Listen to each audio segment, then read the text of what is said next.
Good evening and welcome. I'm Lex Runsman of the Linfield English Department, and it's my privilege and pleasure to introduce a once and continuing esteemed colleague, wonderful writer and friend, Barbara Drake, a person who is more than anyone responsible for the current success of Linfield's creative writing major. She is an accomplished essayist, as her book Peace at Heart demonstrates. She has authored a widely used and important textbook writing poetry. But more important this evening is the fact of Barbara's new book of poems from Windfall Press, Driving 100, copies of which are available after the reading, and I bet if you ask nicely, she'll sign her name in them. The preface to her poetry writing textbook reads in part, I am delighted when someone talks about picking it up for a minute and putting it down an hour later. She's talking about the textbook, but that delight could easily apply to any of her books of poems. This little book, Bees in Wet Weather, was a gift from Barbara the same year that I arrived at Linfield. It starts with this short poem titled Dollar with a Message. At Barb's barbecue in Olympia, I got $1 back in change with a message written on it, not to be used for drugs. At first I felt defensive, like, hey, I don't use drugs, no way. Or, officer, I was not speeding. Later I thought, what a good idea, and sat down to write interdictions, not for bombs, not for bribes, not for items of questionable taste, etc., on all my little bills. So, okay, even this little poem offers the features I like best in all her work. A speaker alert to interesting coincidence, like a barbecue named Barb's, and attuned to the music of words, i.e. 4 B's in Barb's barbecue, which is pretty, I mean, that's got to be a record of some sort. A diction that's sure and clear, a sense of that significance that might actually be found alive every day, and hardest of all, I think, a voice that says what it says and often uses humor to make its strongest assertions in ways that reverberate, like, what would you put on your $1 bills? Please welcome Barbara Drake. You did such a good job. You want to read the rest of them? That was good. Well, this book seems like it was a long time in coming for various reasons, in part because some of the poems in it are fairly old and they just never found their way into a book because I try to see some kind of thread to make it look like a collection and not just a miscellaneous bunch of stuff that you threw together.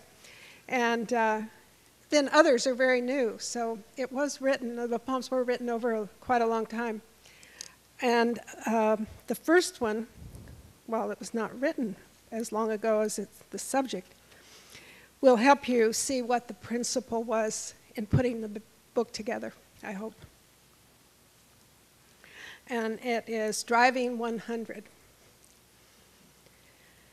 We went in 1956 in Sarah's boyfriend's car out on the new highway south of Coos Bay toward Millington, named for a mill, and the Shingle House Slough, where years later someone's father's ashes would be scattered, his last wish. We went in Sarah's boyfriend's car, a black convertible, and she, wishing to try on speed, drove fast, fast, faster, pushing the speedometer to 60, 70, 80, as we screamed and laughed and held ourselves down in the seats without seat belts. Our hair in the wind lashed us like something breaking over a waterfall, and afraid our young meat and bones would be scattered, we screamed at Sarah, slow down, Sarah." And then she did 90, laughing. "He'll kill me if he ever finds out, you guys, don't tell," and pushed the pedal down and held it as we went fast and faster, screaming and dying and laughing at Sarah until the needle stood at 100. And Sarah relented, and we chided her then and began to breathe again at 60, 50, 40, did a U at 20, turned around at the cutoff to Coquille. I almost died, we all said. I'll never do that again.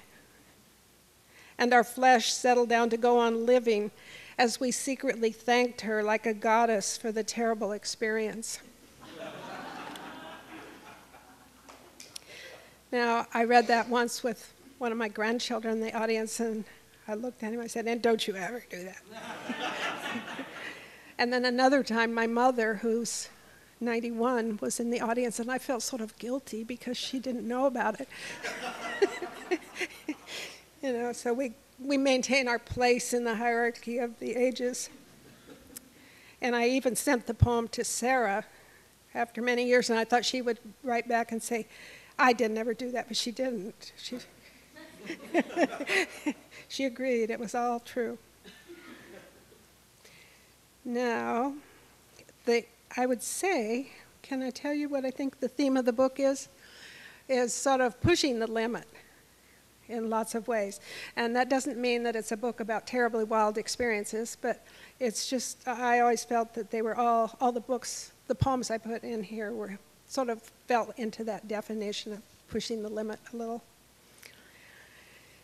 And so just to continue that theme of cars, I wanted to go back to one that's not the same type of poem, but it's a rather recent one, fairly recent, as poetry goes, that I did working from photographs of my relatives when my brother was working on a family history and putting together things, and I looked at these photographs of my grandparents and on my father's side. And so there are 5 different pictures. It's Mysteries of the Picture Box. James Thomas Robertson, my grandfather, at age 18, wears a suit and tie. The collar of his shirt has rounded corners. The tie itself is light-colored and has a tie tack or a bit of design, not sure which. His face is handsome but sad and serious under the curly brushback hair. I imagine his hair reddish like my father's. 34 years later, a little past 50, in 1939, the year I was born, he will die of a sudden fever, possibly from encephalitis. Death was mysterious in those days, still is. Number 2. In this one, grandfather sits on his horse. A rifle dangles from the pommel of his saddle, points toward the earth. A coil of rope flops on the horse's shoulder. Grandfather's pants are felted wool. He wears a wide, high belt and collarless button shirt. In his broad brim hat, he looks the perfect cowboy. Next to him, the hired man, Sweet Pea, sits on a mule and wears a sombrero. Sweet Pea, too, is draped with gear, rifle in his hands. What were they up to? The guns, the ropes, the horses? Behind them, a line of willows, and through the branches of the trees, the eternal flat line of Kansas, like a stopped heart. 3. Grandpa looks happy in this one. The horse is rearing for the picture, and grandfather's shirt is dark, collared. He is wearing chaps, and his hat is white naturally, for my grandfather was surely the good guy. The horse's tail sweeps the ground, and its hooves are white as grandpa's hat. 4. Together, my grandparents, Grace and James, stare out of this picture. James, a shy man, it seems, looks slightly to the camera's right. I cannot see into his eyes. I won't be born for years. Grace looks at me directly. I will know her. She will live briefly to know me. He will not. And the last one, 5. The whole family is in this picture, and everyone is pleased with the new car. You can tell by the jaunty way their hands sit on their hips. Even Dad at 7 or 8, dressed for the occasion in knee-length black pants and a little jacket. A boy-sized necktie and big cap cocked over one eye, stands with arms akimbo, as if a desire for action, speed, and travel were being translated into an unnatural pause. The camera records this moment of awe. James, Grace, and the boys. The 4 of them stare at the camera and stand jauntily in front of the new vehicle. Its sleek, long hood, like the muzzle of a dog, or the body of the century's newest animal. Well, you know, it was funny to look at these pictures and see all these horses, and then all of a sudden everybody's there. The car. More limits here of a different kind, not so happy maybe, but interesting. Perseids, you know, maybe I should shower in August. Perseids, August 1945. One night it was said there would be falling stars all night. I was 6 and allowed to stay up late to see them. My friend Billy and I stood in the street in front of our house. The street was safe back then, and watched stars fall. One after another, they streaked across the dark sky.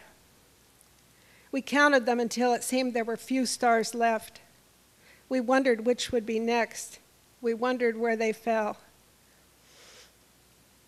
When our mothers gathered us in, we looked back over our shoulders, amazed yet fearing that the sky would never again be as bright as before the stars fell out of it, like spilled salt, like sand, like scratches on film or bubbles in a water glass left all night on the bedstand. Now the sky was so much darker than it had been. Now, if you make the connection with August 1945, and I remember thinking that the stars were actually falling, and it was the same time I was hearing all this stuff from grown-ups talking, and you're a little kid, and you hear, what are they talking about? Nuclear, atomic bombs, they might blow up the whole world, you know, and so on. So it felt like things were somehow not the same, and they weren't. I looked up the Perseids for that year because I remembered it being so astonishing, and 1945 was an outstanding year for the number. It was like 200 an hour or 190 an hour or something that you could see, so it was a huge display. I remember standing in the street in Klaska and I and looking up, and one after another.